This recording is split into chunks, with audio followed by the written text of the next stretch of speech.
ഇനി നമ്മൾ കാണിക്കാൻ പോകുന്നത് ഒരു വാക്ക് ഇൻ കസ്റ്റമർ വന്നാൽ എങ്ങനെ ഓർഡർ എടുക്കുന്നു കേട്ടോ. ഇത് വാക്ക് ഇൻ കസ്റ്റമർ ആണേ. അപ്പം നമ്മൾ ഇവിടെ വരും.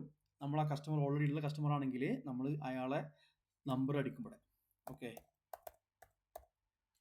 നമ്മൾ കസ്റ്റമറെ ചൂസ് ചെയ്തു.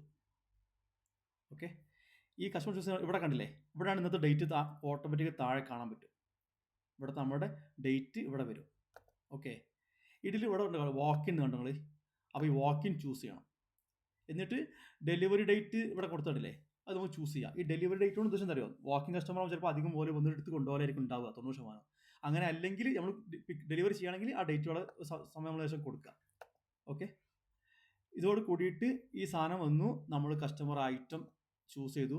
എന്താ വെച്ചാൽ ഐറ്റം ചൂസ് ചെയ്തിട്ട് നമുക്ക് എന്തായി ഈ സാധനം നെക്സ്റ്റ് അടിച്ച് കഴിഞ്ഞാൽ ക്യാഷ് തന്നിട്ടുണ്ടെങ്കിൽ ഇവിടെ ക്യാഷ് ഇപ്പോൾ എമൗണ്ട് ടൈപ്പ് ചെയ്യാം, അല്ലെങ്കിൽ പേ ലെറ്റർ കൊടുത്തു കഴിഞ്ഞാൽ അത് ഇൻവോയ്സ് ആയിട്ട് ക്രിയേറ്റ് ആവും. ഞാനിപ്പോൾ പേ ലെറ്റർ കൊടുത്തു, ഇപ്പോൾ ഇൻവോയ്സ് ക്രിയേറ്റ് ആയി. ഈ ഇൻവോയ്സ് ക്രിയേറ്റ് ആയത് സ്ട്രെയിറ്റ് കസ്റ്റമർക്ക് ഒരു വാട്സപ്പ് മെസ്സേജ് അങ്ങോട്ട് പോകും. ഈ കസ്റ്റമർക്ക് നമ്മൾ എപ്പോഴും വാട്സപ്പ് മെസ്സേജ് പോകണം കേട്ടോ. കസ്റ്റമർക്ക് ഓട്ടോമാറ്റിക്കായിട്ട് വാട്സപ്പ് മെസ്സേജ് പോകും. ഇവിടുന്ന് നമുക്കൊരു ഓക്കെ അടിക്കാനുള്ളൂ. ഈ ഓക്കെ അടിച്ച് കഴിഞ്ഞാൽ ആ കസ്റ്റമർക്ക് ആ വാട്സപ്പ് മെസ്സേജ് പോകും. ഇതേ സാധനം നമ്മൾ ഇൻവോയ്സ് ക്രിയേറ്റ് ചെയ്തല്ലോ, അപ്പോൾ അത് നമ്മളെ പ്രോസസ്സിലുണ്ടാവും. ഓക്കെ, ഇതാ പ്രോസസ്സിലൂടെ കിടക്കുന്നുണ്ട്. ഇവിടെ കണ്ട ഒരു വാക്കിംഗ് ചിഹ്നം കണ്ടോ, ഒരു മനുഷ്യൻ നടക്കുന്ന ചിഹ്നം കണ്ടില്ലേ, ഈ ചിഹ്നമാണ് വാക്കിനാണ് നമുക്ക് മനസ്സിലാക്കി തരുന്നത്. ഇവിടെ കണ്ട ഒരു ലോറിയുടെ ചിഹ്നം കണ്ടോ, അതാണ് പിക്കപ്പ്. അത് പിക്കപ്പ് ആൻഡ് ഡെലിവറി ആണ്.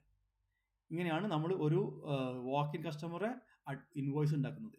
ഇനി ഉള്ളിൽ നിന്നും അവരിപ്പം ഈ ഡ്രസ്സ് വന്നല്ലോ, അത് എല്ലാ പണിയും കഴിഞ്ഞാൽ അവർ വാഷ് ചെയ്തു, അയൺ ചെയ്തു, പ്രസ് ചെയ്ത് കഴിഞ്ഞാൽ രവി വന്നിട്ട് ഇതിൽ ക്ലീൻ അടിക്കും. അവൻ ക്ലീൻ അവരുടെ ടാബിൽ അടിക്കുന്നതോടുകൂടി, അവരുടെ മുന്നിലുള്ള ടാബിൽ അടിക്കുന്നതോടുകൂടി അത് റെഡിയായി അല്ലേ. അത് റെഡിയായി എന്ന് അറിഞ്ഞു കഴിഞ്ഞാൽ അത് ഇവിടെ കിടക്കും. ഈ റെഡിയിലുണ്ടാവുക സാധനം, ഇതാണ് റെഡിയായ സാധനം. റെഡി ആവുമ്പം രണ്ട് ഓപ്ഷനാണ്. ഒന്നുകിൽ ആ കസ്റ്റമർ വന്ന് എടുത്ത് പോകണം, അല്ലെങ്കിൽ നമ്മൾ ഡെലിവറി ചെയ്യണം അല്ലേ.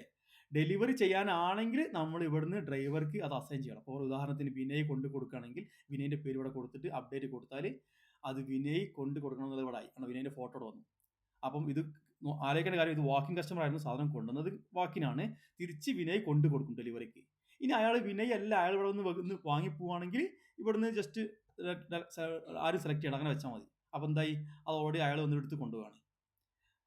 ഇനി ഈ സാധനം നമ്മൾ ഡെലിവറി നടത്തി കഴിഞ്ഞാൽ ഇവിടെ ഓപ്ഷൻ ഉണ്ട്. ഇവിടെ നമുക്ക് ഡെലിവറി അടുത്തത് ഇടാൻ പറ്റും. ഓക്കെ, ഡെലിവറി ഇട്ട് കഴിഞ്ഞാൽ ഡെലിവറി ഡേറ്റ് വേണമെങ്കിൽ ഡെലിവറി ഡേറ്റ് കൊടുക്കാം. നമ്മൾ ഡെലിവറി ഇട്ട് കഴിഞ്ഞാൽ സബ്മിറ്റ് കൊടുത്തു കഴിഞ്ഞാൽ ആ സാധനം ഡെലിവറി ആയി. ഓൾറെഡി ഡെലിവറി ആയത്, പക്ഷേ പൈസ ഒന്നും കിട്ടിയിട്ടില്ല. പേയ്മെൻറ്റ് വേറെ തന്നെയാണ്. പേയ്മെൻറ്റ് ചിലപ്പോൾ അയാൾ അധികം ക്രെഡിറ്റ് കാർഡായിട്ട് ക്യാഷ് ആയിട്ട് തരിക. അപ്പോൾ അത് ഇവിടെ ഇതില്ല. ഇനി ആ പേയ്മെൻറ്റ് കിട്ടിയെന്ന് കൂട്ടിക്കോളി. പേയ്മെൻറ്റ് കിട്ടുമ്പോൾ നമുക്ക് പേയ്മെൻറ്റ് അപ്ഡേറ്റ് ആണെങ്കിൽ ഞാൻ വേറെ വീഡിയോ കാണിച്ചു തരാം.